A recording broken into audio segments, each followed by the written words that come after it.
নমস্কার, শুভ ইংরেজি নববর্ষের আন্তরিক প্রীতি এবং শুভেচ্ছা।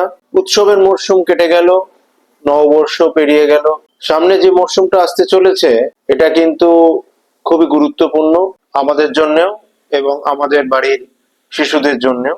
সেটা হচ্ছে পরীক্ষার মরশুম। এই পরীক্ষার মরশুম কিছুদিন পরেই শুরু হয়ে যাবে।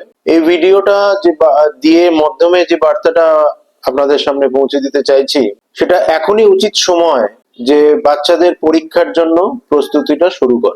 অবশ্যই পড়াশোনাটা আপনারা আপনাদের মতো করে দেখছেন, তার শিক্ষক, স্কুল তারা নিজেদের মতো করে দেখছে। বাচ্চারাও আজকাল যথেষ্ট সিরিয়াস, কিন্তু মেডিকেলি তাদের আরেকটু সাপোর্ট দেওয়া হয়তো প্রয়োজন হতে পারে কিছু কিছু বাচ্চাদের জন্য, আমার নাও হতে পারে।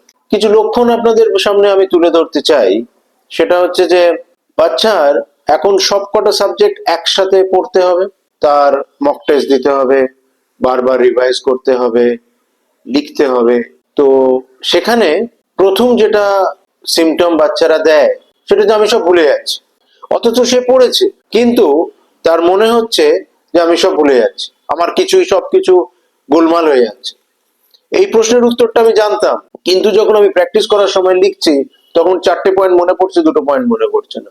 এটা 1 নম্বর লক্ষণ। 2 নম্বর হতে পারে একটা অ্যাংজাইটি। কি হবে যদি পরীক্ষাটার প্রশ্ন এই হয়, পরীক্ষাটা যদি আমি কোশ্চেন পেপার না বুঝতে পারি।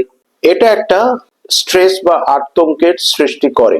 এটাকে সহজ কথায় এক্সাম ফিয়ার বলা হয়, যেটা হয়তো আমাদের সময় আমাদেরও অনেকের ছিল।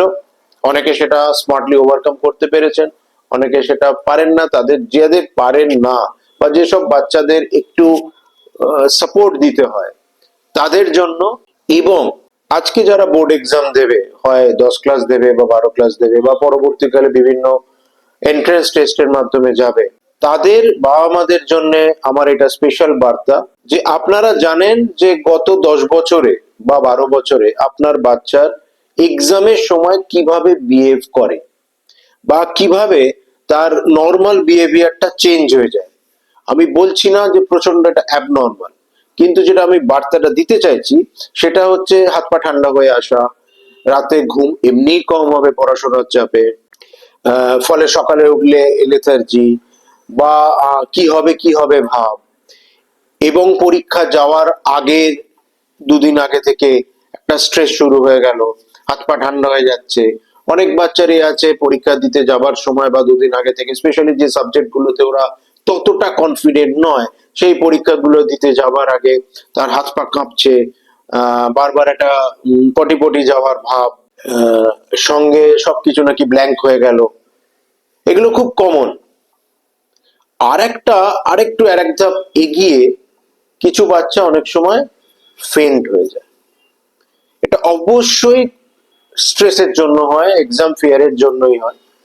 তো এইসব লক্ষণগুলো যদি অতীতে কোনোদিন হয়ে থাকে, সেই অভিজ্ঞতা থেকে বোর্ডের এক্সামটা যাতে ঠিকঠাক দেওয়া যায় বা দেওয়ানো যায়, সেজন্য অবশ্যই হোমিওপ্যাথির সাহায্য আপনারা নিতে পারেন। এটা কোনো রোগ নয়, এটা জাস্ট একটা মেন্টাল সাপোর্ট দেওয়া। কাউন্সিলিং একটা বিরাট পার্ট প্লে করে। তার সঙ্গে যদি মনে হয় যে কোনো মেডিসিনাল সাপোর্টের প্রয়োজন আছে, অবশ্যই হোমিওপ্যাথি আপনাদের সাহায্যের জন্য এগিয়ে আছে। এখানে দেওয়া নাম্বারে যোগাযোগ করতে পারেন। নমস্কার, শুভেচ্ছা রইল।